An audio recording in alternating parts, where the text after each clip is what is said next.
Well, actually, for a couple years, in my early years, I was homeschooled, and then a few years ago, I started doing some online courses because of my traveling, and then I also go part-time to local school, so it's kind of a hybrid mode, and then I also do a lot of independent study through my traveling, through reading and writing, so it's quite a few different modes. Yes? If you had to answer the same question and fill in the blank, what would you say? Good question. Actually, I forgot to do that. I did not give myself some paper. If I had to answer the question, I want to make the world a better place, I would say I want to make the world a better place so that I know, so that I'm confident in the direction where our world is going.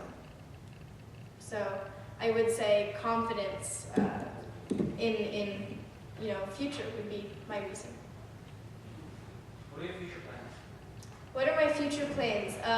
Well, right now, like as far as what do I want to do when I grow up, or? Yeah, when you're an adult. Okay. Well, when I grow up, I hope to pursue a few different things. Writing is obviously one of the first things. Publish more books, continue writing poetry and short stories and novels. I'm also always been really interested in education. I know that a lot of your teachers were going to the ECIS conference where I was actually speaking, and so I love speaking at education conferences, speaking to teachers, and I hope to pursue teaching. I hope to be able to bring education to other parts of the world. I'm really interested in school building projects and nonprofit work, and then also journalism has always been a very big interest of mine. So journalism, education, writing, those are some of my big areas that I'd like to go into.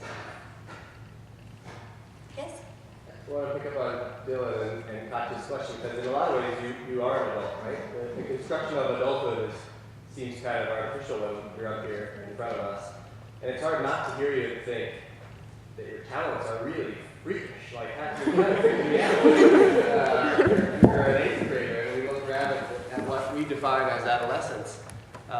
But then maybe you think, well, maybe it's that whole definition of adolescence that's the freakish part. Because at other points in human history, people of your age might have been married already. They might be apprenticed to a master. They might be traveling the world or fighting a war or doing some others. We've stretched adolescence out until 18 or 20, and then you start your real life.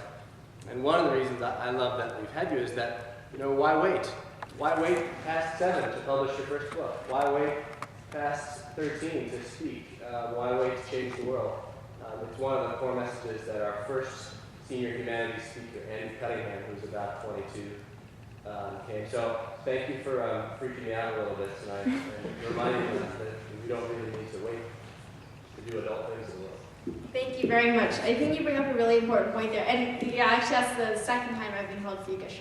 So it's really sad. No, third if you count sometimes by my sister, but that was a totally different context.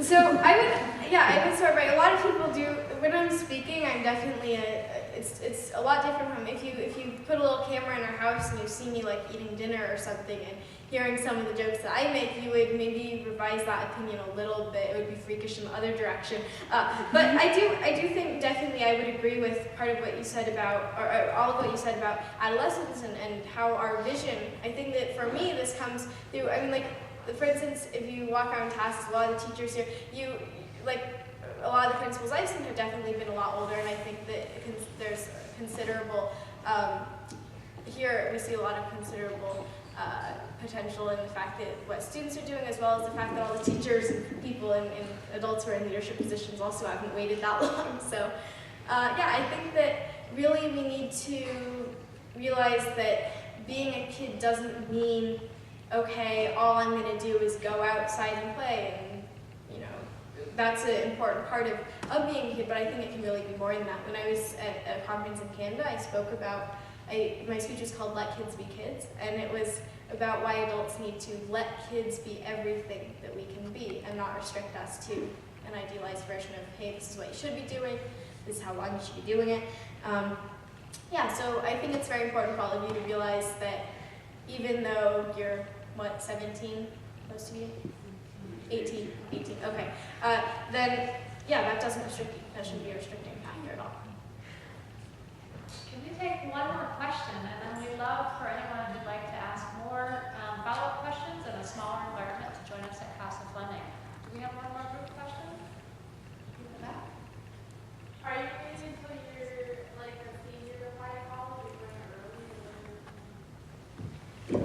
I actually skipped a grade, so I'm doing some ninth grade work as well as actually later, but I'll probably be going to college around when I'm like 16, 17, yeah, something like that. So, yeah, so a little bit early, but not super early.